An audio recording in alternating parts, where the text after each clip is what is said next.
20 જૂને અરવલ્લી, દાહોદ, મહીસાગર, વડોદરા, છોટાઉદેપુર, નર્મદા, ભરૂચ, સુરત, ડાંગ, નવસારી, વલસાડ, તાપી, દમણ, દાદરાનગર હવેલી, જૂનાગઢ, અમરેલી, ભાવનગર, ગીર સોમનાથમાં વરસાદ પડી શકે છે।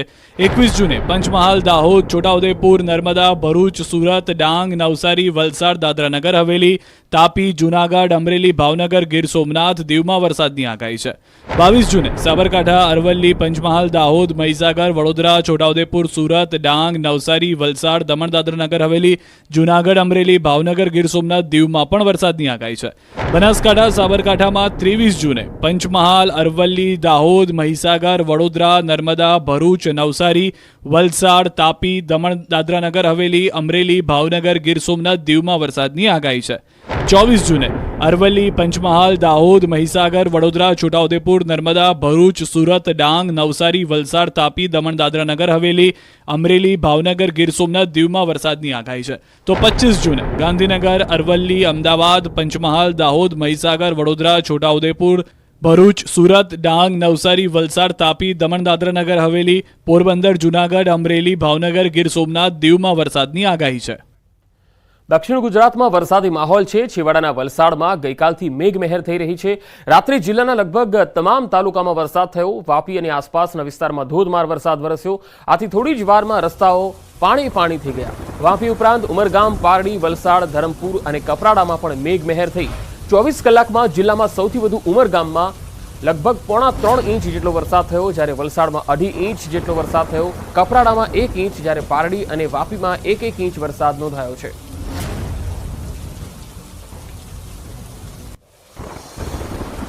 વલસાડ જિલ્લામાં વરસાદની હેલી યથાવત છે। સવારથી જિલ્લાના તમામ તાલુકાઓમાં વરસાદ। વલસાડમાં ભારે વરસાદથી રસ્તા પાણી થયા છે। મોગરાવાડી અને છીપવાડ, ગરનાળામાં પાણી ભરાઈ ગયા। વાહન ચાલકો અને રાહદારીઓ મુશ્કેલીમાં મુકાયા। આજે પણ જિલ્લામાં ભારે વરસાદની હવામાન વિભાગની આગાહી છે।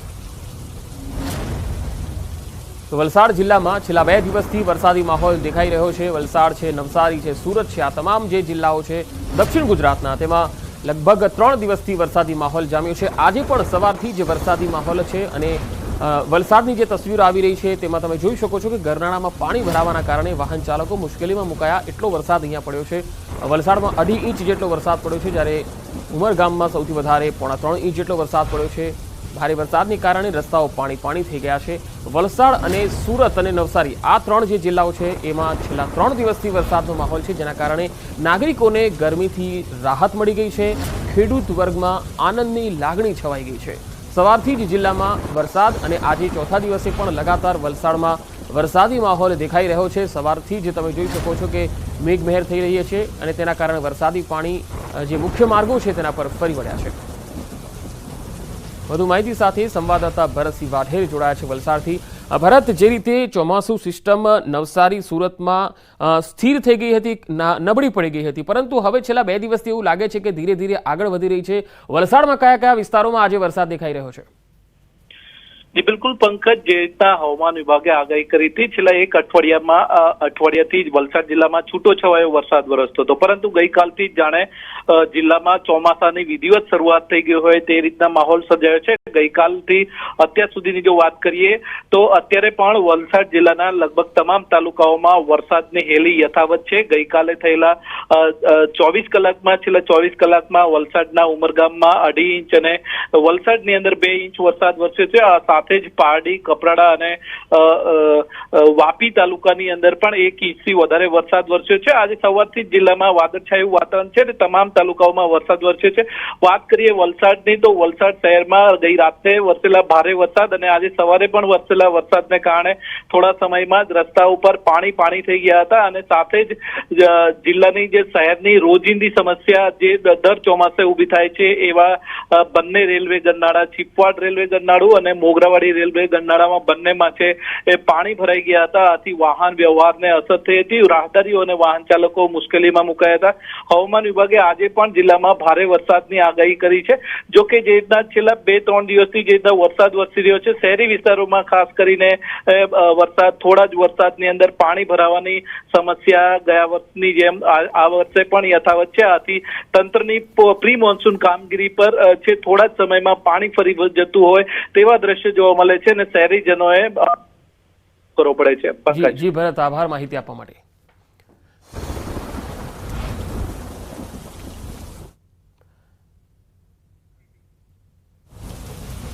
અને હવે સુરતથી જે તસવીર આવી રહી છે તેના પર નજર કરીએ। સુરતના માંડવી તાલુકામાં વરસાદી માહોલ જામ્યો છે। તસવીરોમાં જોઈ શકાય છે માંડવીના કરંજ વિસ્તારમાં ઝરમર વરસાદ શરૂ થઈ ગયો છે અને સવારથી જ અહીંયા વરસાદ જોવા મળ્યો। ગઈકાલે મોડી સાંજે પણ વરસાદ શરૂ થયો હતો। વાતાવરણમાં ઠંડક ફેલાઈ ગઈ છે અને ગઈકાલે બપોર સુધીમાં બારડોલી, માંગરોળ, કામરેજ, મહુવા, પલસાણા વિસ્તારમાં વરસાદ થયો હતો, જેના કારણે જે બાળકો છે તેઓએ પણ નાહવાની મજા માણી હતી। વાતાવરણમાં ઠંડક ફેલાઈ ગઈ હતી।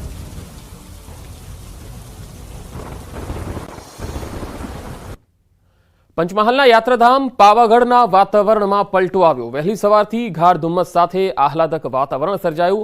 હિલ સ્ટેશન જેવો નજારો અહીંયા જોવા મળી રહ્યો છે। માહોલ વચ્ચે અહીંયા ભક્તો માતાજીના દર્શન પણ કરી રહ્યા છે। હાલ એક તરફ પંચમહાલ જિલ્લામાં મેઘરાજાનું આગમન નહીં થતા દિવસે ગરમી પડી રહી છે અને એ પણ કાળઝાળ ગરમી પડી રહી છે, તો બીજી તરફ વાતાવરણ બદલાઈ રહ્યું છે, તેના કારણે પાવાગઢ ડુંગર ઉપર ધુમ્મસને લઈ ઠંડકવાળું વાતાવરણ દેખાઈ રહ્યું છે।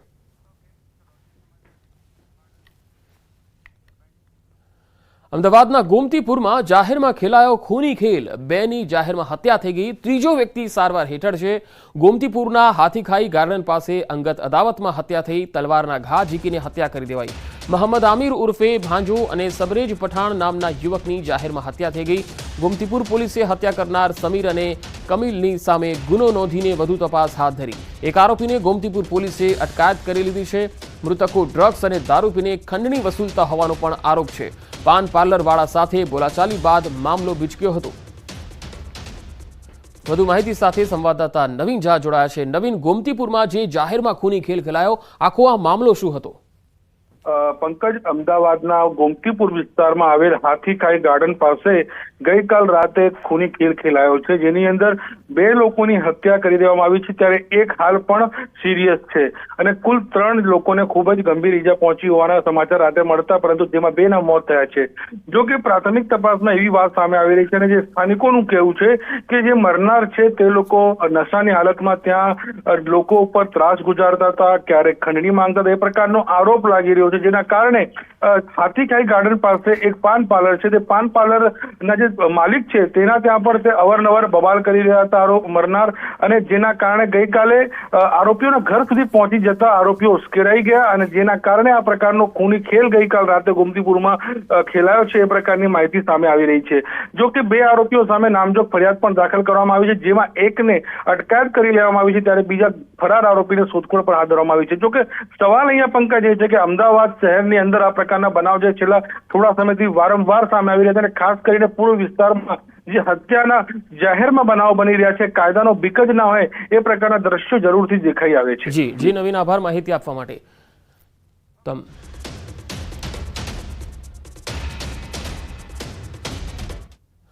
યુજીસી નેટની પરીક્ષા રદ કરવામાં આવી છે। પરીક્ષામાં ગેરરીતિની ફરિયાદ બાદ આ પરીક્ષા રદ કરાઈ છે। સીબીઆઈને તપાસની જવાબદારી સોંપાઈ છે। યુજીસી નેટની પરીક્ષા ફરીથી લેવાશે। શિક્ષણ મંત્રાલયે નેટનું પેપર રદ કર્યું છે। એનટીએ દ્વારા આ યુજીસી નેટની પરીક્ષા લેવામાં આવી હતી। આ પરીક્ષા 18 જૂનના રોજ 2 પાળીમાં વિવિધ શહેરમાં લેવાઈ હતી।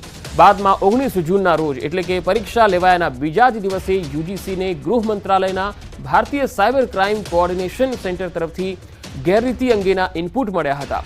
બાદમાં શિક્ષણ મંત્રાલયે પરીક્ષા પ્રક્રિયાની પારદર્શિતા સુનિશ્ચિત કરવા માટે નેશનલ ટેસ્ટિંગ એજન્સી એટલે કે એનટીએને તેને રદ કરવાનો આદેશ આપ્યો હતો। હવે નવેસરથી પરીક્ષા લેવાશે। વધુ તપાસ માટે કેન્દ્ર દ્વારા આ કેસ સીબીઆઈને સોંપવામાં આવ્યો છે।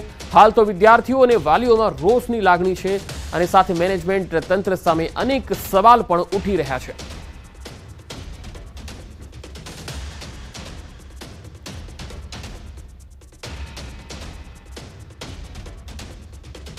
તો સીબીઆઈને તપાસની જવાબદારી સોંપવામાં આવી છે। યુજી નેટની આ પરીક્ષા જે 18 જૂનના રોજ લેવામાં આવી હતી અને એક દિવસ બાદ જ આ પરીક્ષાને રદ પણ કરી દેવામાં આવી અને જે લોકોએ આ પરીક્ષા આપી તે લોકોમાં હવે ભારે રોષની લાગણી છે, કારણ કે તેમણે મહેનત કરીને આ પરીક્ષા આપી હતી અને તેને હવે રદ કરી દેવામાં આવી છે। પરંતુ જે ઇનપુટ મળ્યા હતા તેમાં કોઈ ગેરરીતિ થઈ હોવાની ઇનપુટની માહિતી જ્યારે તેમને મળી ત્યારે આ બાબતે તુરંત એક્શન લેવામાં આવ્યું અને આ પરીક્ષાને રદ કરવામાં આવી। હવે પછી કોઈ પણ તારીખ ડિક્લેર થશે અને ત્યારબાદ નવેસરથી આ પરીક્ષા લેવામાં આવશે। પરીક્ષામાં ગેરરીતિની ફરિયાદ બાદ આ પરીક્ષાને રદ કરવાનો નિર્ણય લેવામાં આવ્યો। ઓએમઆર મોડમાં આ પરીક્ષા જે છે એ લેવામાં આવી હતી। એક જ દિવસમાં 2 શિફ્ટમાં 2 પાળીમાં આ પરીક્ષા યોજાઈ હતી અને પેપરમાં ગેરરીતિની શંકાને કારણે આ પરીક્ષા છે એને રદ કરવાનો વારો આવ્યો છે। કેન્દ્રએ આ તપાસ સીબીઆઈને સોંપી છે।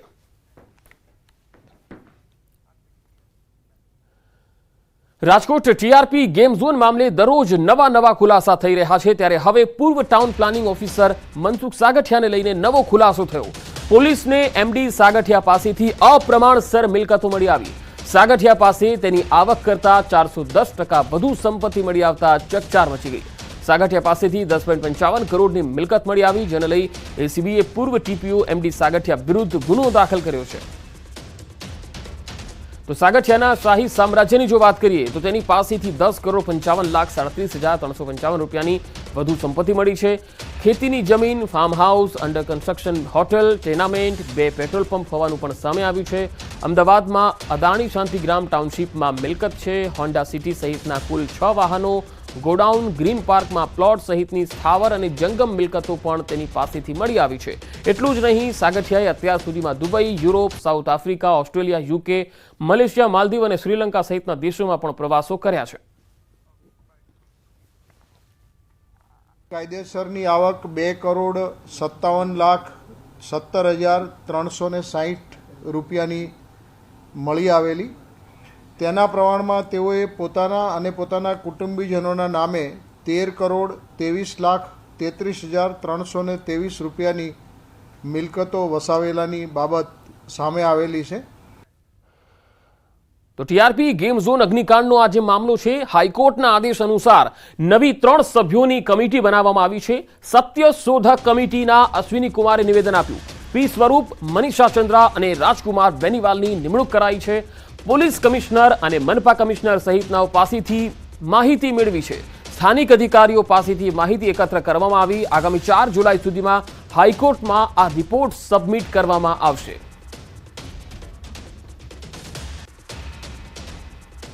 ફેક્ટ ફાઇન્ડિંગ કમિટીના પ્રથમ આજે જે અહીંયા ચર્ચા વિચારણા કરવામાં આવી છે, એમાં તમામ જે સંબંધિત અધિકારીઓની સાથે અમે અહીંયા ચર્ચા કરી છે। નામદાર હાઈકોર્ટના 13મી જૂનના હુકમ પ્રમાણે જે મુદ્દાઓને ઉપર તપાસ કરવાની થાય છે, એ મુદ્દાઓ બાબતમાં તલસ્પર્શી તપાસ કરવાનો અમે આજે અહીંયા પ્રયાસ કર્યો છે। તો ટીઆરપી ગેમ ઝોન અગ્નિકાંડને લઈ મોટા સમાચાર આવી રહ્યા છે। ભારતીય ક્રિકેટ ટીમના ખેલાડીઓ પણ ગેમ ઝોનમાં ગયા હતા।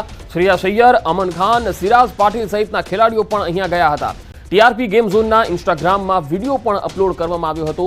20 ઓક્ટોબર 2022નો ઇન્સ્ટાગ્રામનો જે વિડીયો છે તે વાયરલ થઈ રહ્યો છે।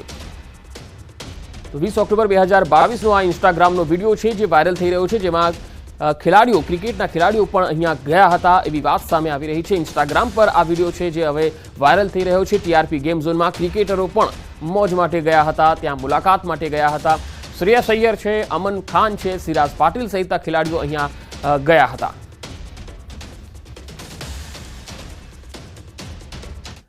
અમદાવાદમાં સ્કૂલો શરૂ થતા આરટીઓ એક્શનમાં છે। આરટીઓની ટીમે સ્કૂલ બસનું હાથ ધર્યું છે ચેકિંગ। સ્કૂલ બસોમાં નિયમોનું પાલન ન થતા દંડ ફટકારવામાં આવ્યો। School bus permit, fitness certificate અને વીમાના પેપરનું ચેકિંગ કરવામાં આવી રહ્યું છે। તો નિયમોનું પાલન ન થાય તો અહીંયા સ્થળ પર જ દંડ વસૂલ કરવામાં આવી રહ્યો છે। અમદાવાદમાં આરટીઓ એક્શન મોડમાં દેખાઈ રહ્યું છે। આરટીઓની ટીમે સ્કૂલ બસનું ચેકિંગ હાથ ધર્યું। આગળ વધુ સમાચારો પર નજર કરીશું, હાલ રોકાઈશું એક વિરામ માટે।